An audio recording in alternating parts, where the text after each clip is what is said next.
எங்க ஒரு வயசான பாட்டி சலூனுக்கு ஹேர் கட் பண்ணலான்ட்டு வந்திருப்பாங்க. இப்போ அவங்கள பார்த்த உடனே அந்த சலூன்ல வேலை செய்யற எல்லாருமே அப்படியே தெரிச்சு ஓடிடுவாங்க. எல்லாரும் ஓடிட்டாங்களா? இப்போ ஒரு பொண்ணு மட்டும் லாஸ்டா இருப்பா. அதனால இப்போ வேற வழியே இல்லை. அந்த பொண்ணு மட்டும் தான் அங்க இருக்கிறதுனால அந்த பொண்ணு தான் வந்து அந்த கஸ்டமரை ஹேண்டில் பண்ணியே ஆகணும். இது தலையா என்னன்ட்டே தெரியல. ரொம்ப வந்து சிக்கா இருக்கு, ரொம்ப டர்ட்டியா இருக்கு. ஆனா அப்பயும் வந்து அந்த பொண்ணு உங்களுக்கு பொறுமையா என்ன ஹேர் ஸ்டைல் வேணும் அப்படின்னு தான் கேட்டிருப்பா. முதல்ல ஹேர் வாஷ் பண்ணிடலாம் அப்படின்னு சொல்லிட்டு இந்த பொண்ணும் கூட்டிட்டு போயிருப்பாளா. அந்த பொண்ணு வந்து ஒரு பாட்டில் ஷாம்பு கிட்ட காலி பண்ணிட்டா. ஆனா அவங்களோட தலை மட்டும் கிளீனாவே ஆகவே இல்லை. எவ்வளவோ இந்த பொண்ணு பண்ணி பார்த்துட்டா. சரி, இப்போ காசு இல்லாம ரொம்ப கஷ்டப்படுறவங்களா இருப்பாங்க போல இருக்கு அப்படின்னு சொல்லிட்டு அந்த பொண்ணு நினைச்சா அவங்களோட தலை மட்டும் தான் அப்படி இருக்கு. சலூனுக்கு போயிட்டு அழகா நெயில் எக்ஸ்டென்ஷன்ஸ் எல்லாம் பண்ணிருப்பாங்க, மேக்கப் போட்டிருக்காங்க, சூப்பரான ஹீல்ஸ் எல்லாம் போட்டிருக்காங்க, நல்ல எக்ஸ்பென்சிவான ட்ரெஸ் எல்லாம் போட்டிருக்காங்க. இவ்வளவு நல்லா மெயின்டைன் பண்றவங்க தலையை மட்டும் எதனால இப்படி வச்சிருக்காங்க அப்படின்ட்டு அந்த பொண்ணுக்கு ஒண்ணுமே புரியல. இவங்க கிட்ட இப்போ கேட்கவும் முடியாது. ஹேர் வாஷ் பண்ணிட்டதுக்கு அப்புறமா சீப்பை வச்சு வாரினா முடியே வரவே மாட்டேங்குது, பயங்கரமா சிக்கா இருக்கு. அதனால வேற வழி இல்லாததுனால இப்போ இந்த பொண்ணு வந்து முடியை கட் பண்ணிடுவா. நல்ல ஷார்ட்டாவே கட் பண்ணிடுவாளா. அவங்க வந்து எனக்கு இப்படி வேணும் அப்படி வேணும்னு சொல்லிட்டு ரொம்ப வந்து பண்ணிக்கிட்டே இருக்காங்க. இதனாலே இப்போ இவங்க காலையில வந்திருப்பாங்க, சாயந்தரமே ஆயிடுச்சு. மொத்தமா 10 மணி நேரத்துக்கிட்டே இந்த ஒரு கஸ்டமர் கிட்ட மட்டுமே அந்த பொண்ணு வந்து டைம் ஸ்பெண்ட் பண்ணிருப்பா.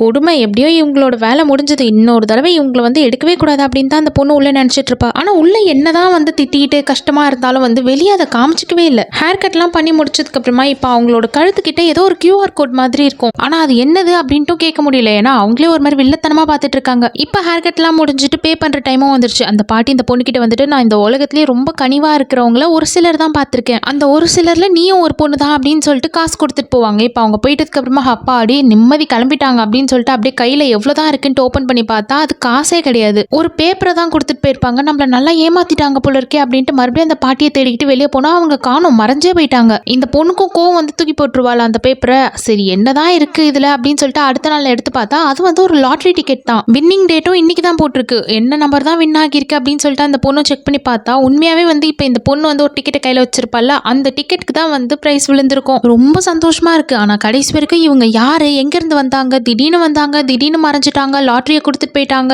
யாராதான் இருக்கும் அப்படின்ட்டு இந்த பொண்ணால கண்டுபிடிக்கவே முடியல.